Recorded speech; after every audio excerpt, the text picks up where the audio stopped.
ஐயா இந்த இடத்துல வந்து ஐக்கியமாயிருக்காங்க. ராஜபாளைய மக்களுக்கு, அதாவது கைலாயத்தில் இருக்கிற மாதிரி, இப்போ எல்லாருமே கைலாயத்தில் இருக்கிற மாதிரி. இப்போ ஏன் நம்ம வந்து நாமத்தை சொல்லணும்? நம்ம உட்காந்து தேவையான உட்காந்துருக்கோம். நம்ம அது ஐயாவோட நாமத்தை சொல்லலாம் இல்லையா? நமசிவாய மந்திரத்தை சொல்லணும்ன்றிருக்காங்க. நமசிவாய மந்திரங்கிறது, நமசிவாய பஞ்சாட்சர மந்திரத்தை தெரிஞ்சதுனால தான் ஐயா அந்த இடத்துல இருந்து நம்மளுக்கெல்லாம் அறிவாளிச்சுக்கிட்டு இருக்கிறாங்க. நம்மளும் நமச்சிவாய மந்திரத்தை தெரிஞ்சுக்கிட்டோம் அப்படின்னா நம்மளும் யோகி ஆயிடலாம் இல்லையா? அந்த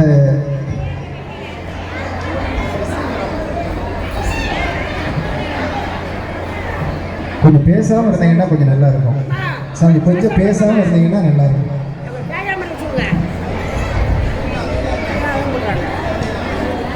நம்ம அற்புதமான ஒரு இடத்துக்கு வந்திருக்கோம். அந்த இடத்துல ஒரு அற்புதமான மகான் இருக்காங்க. அந்த மகானோட அருள் இந்த இடத்துல மட்டும் இல்லாமல் அவர் நினைக்கிற இடத்துக்கெல்லாம் அவரோட அருள் வந்து இருக்குது. ராஜபாளையம் முழுக்க இவரோட அருள், அந்த ஒரு வைப்பு இருக்கும்.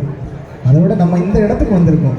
இந்த இடத்துல வந்தோம், நம்ம வெளியே உள்ள விஷயங்கள்லாம் நம்ம பேசிக்கிட்டு இருந்தோம் அப்படின்னா நம்மளுக்கு ஐயாவோட அருளை நம்ம வாங்க மறுக்கிறோம்னு அர்த்தம். இப்போ எல்லாருமே உட்காந்து கேட்டுக்கிட்டு இருந்தீங்க பாட்டை. ஆனால் எத்தனை பேர் கையை மேலே தூக்கி கண்ணை மூடி ஐயாவோட நாமத்தை சொன்னீங்க? அதில் ஒரு சில பேர் தான் சொன்னீங்க. அப்படி சொல்கிறச்ச அது ஏன் அப்படி சொல்லணும் அப்படின்னா, ஒரு மனிதனுக்கு இறைவன் கொடுத்தது இந்த மூச்சுக்கள் தான். இந்த மூச்சுக்கள் தான் ஜீவன். அந்த ஜீவன் என்ன ஆகும்? நமசிவய நமசிவய நமசிவய நமசிவய. இப்போ பாடுறோம். இப்போ நான் கிட்டத்தட்ட ஒரு அரை மணி நேரம் இந்த பாட்டை பாடினேன். இந்த அரை மணி நேரம் என்னோட மூச்சு வெளியே வரலை. உங்களோட மூச்சுக்கள் எல்லாமே வெளியே விரயமாகுது. ஆனால் என்னோட மூச்சு விரயமாகுது. என்ன காரணம்? ஐயாவோட நாமத்தை பாடுறதுனால. ஒரு நிமிஷத்துக்கு ஒரு மனிதனுக்கு 18 மூச்சு. ஆனால் நம்ம பாடும்போது நம்மளோட மூச்சுக்கள் வெறும் நிமிஷத்துக்கு 4 மூச்சு மட்டும்தான் விடுவோம். அப்போ நம்மளுக்கு லாபம் 14 மூச்சு லாபம். அதனால தான் இறைவனோட நாமத்தை சிவவாக்கியர் ரொம்ப அற்புதமாக சொல்லியிருக்காரு. நமசிவாய மந்திரத்தை வந்து நீ அனுதினமும் சொல்லிக்கிட்டு இருந்தா உன்னோட ஆயுள் காலம் கூடும், உடம்புல நோய்கள் எதுவுமே வராது.